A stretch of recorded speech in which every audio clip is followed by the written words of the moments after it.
ನಿನ್ನೆ ರೀತಿಯಲ್ಲೇ ಇವತ್ತೂ ಕೂಡ ಲೋಕಸಭೆಯಲ್ಲಿ ಭಾರೀ ಕೋಲಾಹಲವೇ ಸೃಷ್ಟಿಯಾಯಿತು. ಈ ಸಂಬಂಧ ಸಂಸದರು ಸಸ್ಪೆಂಡ್ ಆಗಿದ್ದಾರೆ.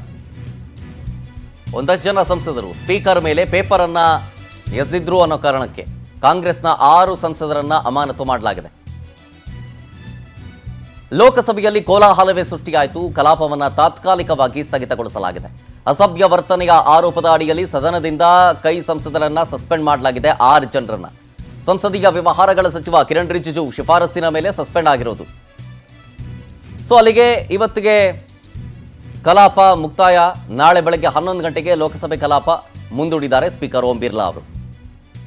ಲೋಕಸಭಾ ಸ್ಪೀಕರ್ ಓಂ ಬಿರ್ಲಾ ಅವರು ನಾಳೆ ಬೆಳಗ್ಗೆ 11 ಗಂಟೆಗೆ ಲೋಕಸಭೆಯ ಕಲಾಪವನ್ನು ಮುಂದೂಡಿದ್ದಾರೆ. ಕೋಲಾಹಲ ಗದ್ದಲಾದ ಕಾರಣದಿಂದಾಗಿ ತಾತ್ಕಾಲಿಕವಾಗಿ ಸ್ಥಗಿತ ಮಾಡಿ ನಾಳೆಗೆ ಮುಂದೂಡಲಾಗಿರೋದು. ಅಸಭ್ಯ ವರ್ತನೆಯ ಆರೋಪ, ಸ್ಪೀಕರ್ ಮೇಲೆ ಪೇಪರ್ಗಳನ್ನು ಹರಿದು ಎಸೆದಿದ್ರು ಅನ್ನೋ ಕಾರಣಕ್ಕೆ, ಸ್ಪೀಕರ್ ಮೇಲೆ ಪೇಪರ್ ಎಸೆದಿದ್ದ ಕಾರಣಕ್ಕೆ ಕಾಂಗ್ರೆಸ್ನ 6 ಸಂಸದರನ್ನ ಅಮಾನತು ಮಾಡಲಾಗಿದೆ. ಸಂಸದೀಯ ವ್ಯವಹಾರಗಳ ಸಚಿವ ಕಿರಣ್ ರಿಜಿಜು ಅವರ ಶಿಫಾರಸ್ಸಿನ ಮೇಲೆ ಸಸ್ಪೆಂಡ್ ಮಾಡಲಾಗಿರೋದು. ಸ್ಪೀಕರ್ ಓಂ ಬಿರ್ಲಾ ಅವರು ಈ ಕಲಾಪವನ್ನು ನಾಳೆ ಬೆಳಗ್ಗೆ 11 ಗಂಟೆಗೆ ಮುಂದೂಡಿದ್ದಾರೆ.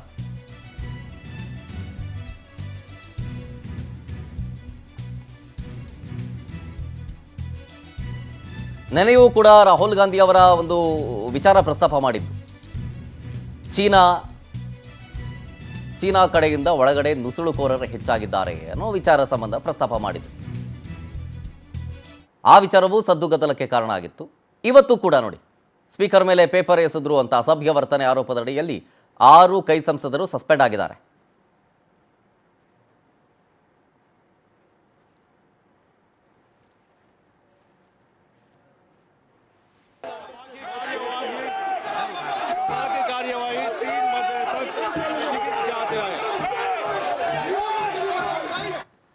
ನೋಡಿ, ಇದು ಆಗಿದ್ದು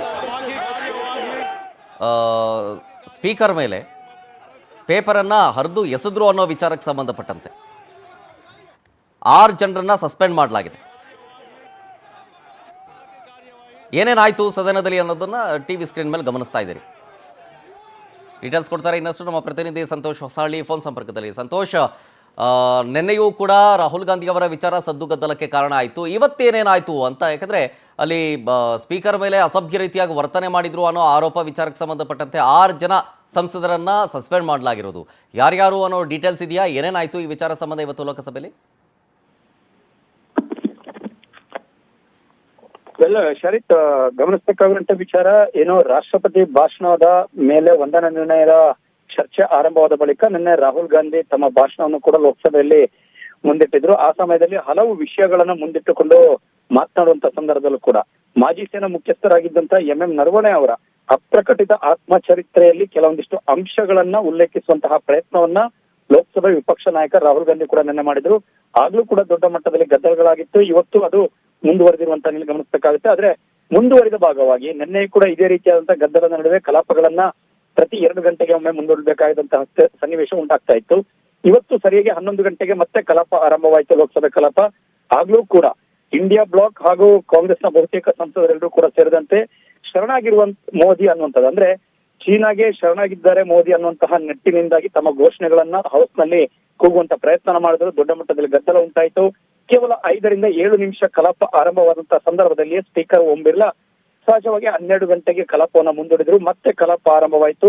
ಇದೇ ರೀತಿಯಾದಂತಹ ಪರಿಸ್ಥಿತಿ ಉಂಟಾಯಿತು. ಜೊತೆಗೆ ದೊಡ್ಡ ಮಟ್ಟದಲ್ಲಿ ಗದ್ದಲ ಮತ್ತಷ್ಟು ಆಕ್ರೋಶ ಭರಿತವಾಗಿ ನಡೆದಂತಹ ಹಿನ್ನೆಲೆಯಿಂದಾಗಿ ಸಂಸದರು ಬಹುತೇಕರು ಕೂಡ ಪೇಪರ್ಗಳ ತಮಗೆ ಕೊಟ್ಟಿರುವಂತಹ ಕೆಲವೊಂದಿಷ್ಟು ಅಜೆಂಡಾ ಪೇಪರ್ಗಳನ್ನ ಕೊಡಲಾಗುತ್ತೆ. ಪ್ರತಿದಿನ ಕ್ವಶನ್ಸ್ ಅಂಡ್ ಸ್ಟಾರ್ಡ್ ಮತ್ತು ಅನ್ಸ್ಟಾರ್ಡ್ ಕ್ವಶನ್ಸ್ ಅದರ ಪೇಪರ್ಗಳನ್ನ ಕೂಡ ಸ್ಪೀಕರ್ ಮುಂಭಾಗಕ್ಕೆ ಎಸೆಯುವಂತಹ ಪ್ರಯತ್ನವನ್ನ ಮಾಡ್ತಾರೆ. ಸದನದ ಬಾವಿಗಿಳಿದು ಗದ್ದಲ ಮಾಡುವಂತಹ ಪ್ರಯತ್ನ ಮಾಡ್ತಾರೆ.